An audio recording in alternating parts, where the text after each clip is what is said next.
Le Sénat, syndicat des enseignants de l'éducation nationale, monte au créneau contre les sorties, les communications et prises de position de ces derniers temps du ministre de l'Éducation nationale. Louis-Patrick Mombo, leader de ce mouvement syndical, se pose un certain nombre de questions. Que se passe-t-il réellement dans la maison éducation nationale? Et quitte des chefs d'établissement dont les noms n'ont pas été mis à la lumière du jour, comme ceux de leurs compères, sanctionnés irrégulièrement pour inscription frauduleuse? Quelle justification donne-t-on à la non-organisation des concours de l'ENI et de l'ENS? Quelle explication donne-t-on à la non-régularisation de toutes les situations administratives des enseignants qui travaillent depuis plusieurs années sans salaire ou de ceux qui attendent d'être intégrés, titularisés, avancés, reclassés après stage?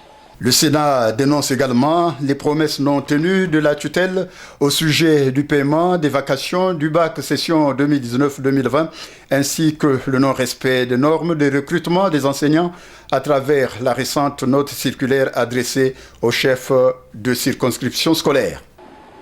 Comment peut-on passer outre les normes de recrutement du personnel éducatif pour agir en marge des textes?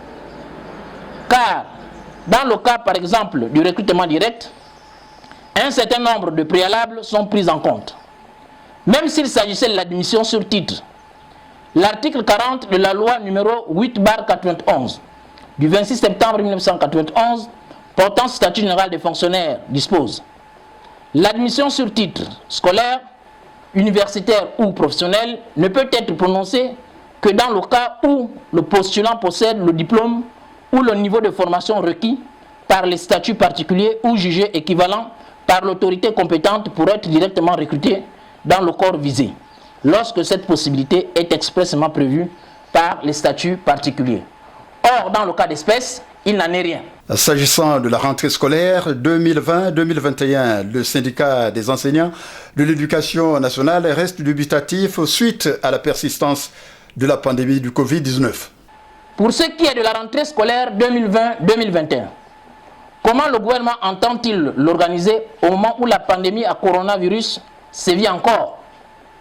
Les mesures barrières seront-elles respectées? Les situations administratives et tous les problèmes auxquels sont confrontés les enseignants trouveront-ils des solutions de la part du gouvernement? Dans tous les cas, le Sénat demande à tous ses adhérents de rester mobilisés et de suivre la conduite à tenir qui sera déterminée par la CONACYCED dans les prochains jours. La conférence de presse de ce jour a été l'occasion pour Louis-Patrick Mombo d'inviter l'ensemble des membres à rester vigilants.